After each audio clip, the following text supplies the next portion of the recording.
trust anyone. He didn't care about anyone. He believed everyone had a price, except one person in his mansion, Mira, the maid. She was different, quiet, respectful, hardworking, never late, never complaining, never asking for anything. But she always left the mansion exactly at 6 p.m.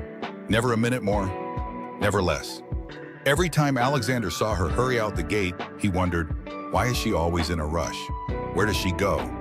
She refused overtime pay. She refused bonuses. She refused small gifts he offered employees on holidays. Something felt wrong. One evening, rain poured heavily. Wind roared through the city. But even in the storm, Mira rushed out at 6 p.m. sharp, soaking wet, clutching her old worn-out bag. Alexander stood at the window watching her run. A strange feeling tightened his chest, concern. Something he was not used to. He grabbed his coat, got into his black SUV and told his driver, "Follow her, slowly. She must not see us." Mira walked through streets Alexander had never seen in years. Broken street lights, small grocery shops, children playing barefoot, old buildings with cracked walls. This wasn't the world of millionaires. This was the world of survival.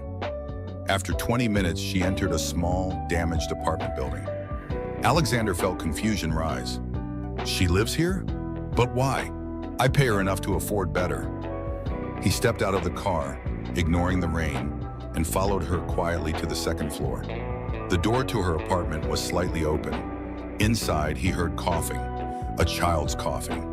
Through the small opening, he saw a tiny apartment with broken furniture, peeling paint, and almost no food inside.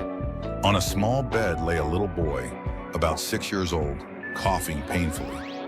Mira knelt beside him, wiping his forehead with a cloth. "Hold on, Sammy. Mama is here," she whispered gently. Alexander froze. She's a mother? Mira took out medicine, old, expired medicine, and sighed. "Tomorrow maybe I can afford the new dose," she murmured sadly. The boy looked weak and underweight. Alexander felt a shock of guilt hit him. All this time. She refused gifts because she spent every cent on her sick son. She rushed out because her boy needed her. She lived in poverty to pay for medical tests. She worked silently, hiding her pain. He had judged her wrong, completely wrong. The apartment door suddenly creaked. Mira turned and gasped. "Mr. Grant?" Her face went pale with embarrassment. She quickly wiped her tears, trying to stand tall. "Sir, I can't explain." Alexander raised his hand gently. "No need, I should be the one explaining." He entered slowly, looking around the small room. His heart felt heavier with every second. "Why didn't you tell me?" he asked softly. Mira lowered her eyes. "It's not your burden, sir. My son, he has a rare lung disease. Treatment is expensive. I didn't want pity. I just wanted to work." Her voice cracked. "I didn't want to lose this job." Alexander felt something he hadn't felt in years: respect, admiration, and guilt for misjudging her. He knelt beside the boy, placing a gentle hand on his forehead. "From today," Alexander said softly, "I will take care of everything." Mira stared at him, stunned. "That's not necessary," Alexander interrupted firmly. "It is. Your son will get the best doctors, best treatment, best hospital.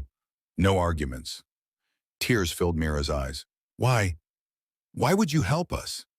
Alexander took a slow breath. "Because you taught me something. You reminded me that real strength is quiet, that real dignity doesn't shout, and that wealth means nothing if you can't use it to save a life." For the first time in years, he felt human. Within a week, Sammy was moved to the city's top children's hospital. Specialists began treatment immediately. Alexander paid all bills without hesitation. He bought Mira a safe, comfortable apartment near the hospital, and he promoted her